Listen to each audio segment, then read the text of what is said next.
All right, Conceptual BJJ here. We talked about Darce, so now we're going to talk about Darce Defense. One of the things that I like to do is keep my elbows in the right position where they're not able to use their arm to choke me as much. So that with the Darce, they're trying to connect your shoulder to this carotid and their forearm with this carotid.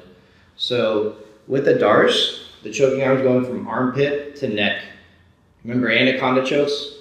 Neck to armpit with the choking arm. Darce is armpit to neck. So if you guys already haven't seen the Darce video, make sure you check that out if you don't know how to do the Darce already. Good details in there for you guys.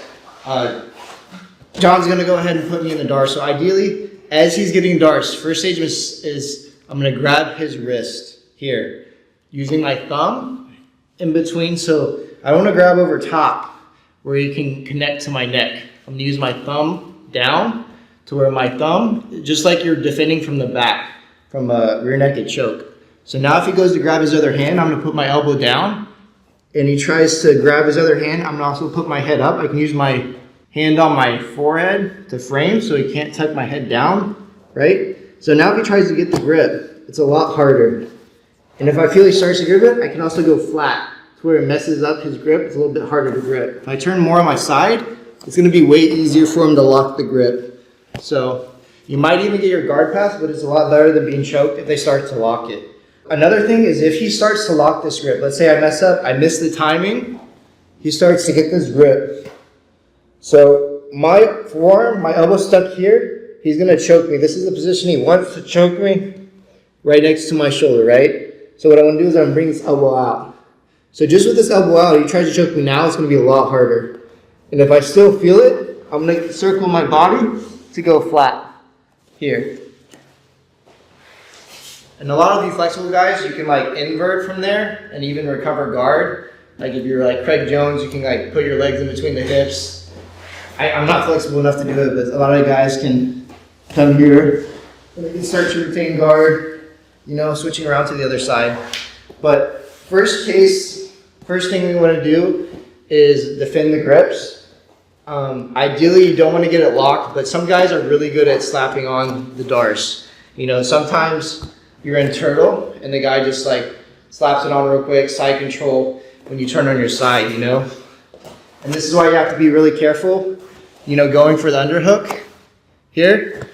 And if a guy just slaps on the Darce, it's going to be really hard. And even with my elbow in this position, he can still choke me pretty well.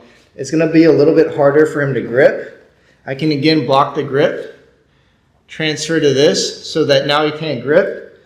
And if he's trying to grab over my head, I can block and keep my head from going down.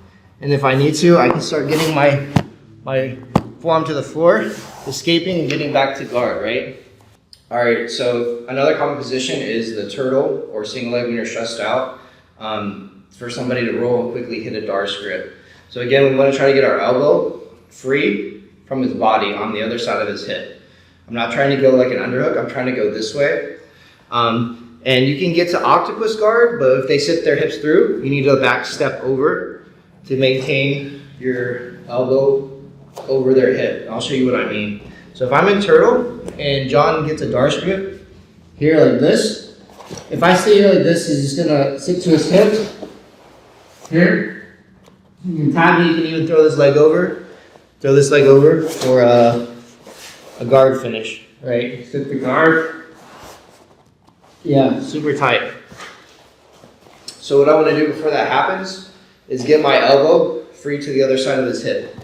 So as John locks this up, here like this, I'm going to go ahead and reach around like this. So as long as my elbow is free, I can even block on his leg or his hip. If John goes to sit through here, like this, I can even back step like here. And now we're like in a 411 situation where I can sit back for leg locks. All right, guys, in closing, for those Darce details, you want to make sure they don't get the grip. So try to tuck your ear to the shoulder, keep your head up. You want to use that thumb V grip as a block to keep them from grabbing that full grip and pull with your elbow tucked to your ribs.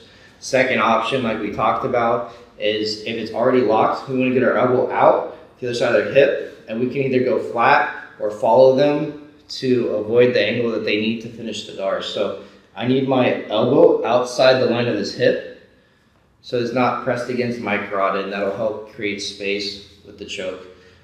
Make sure you use these details for Darce Defense. It should help you out a lot.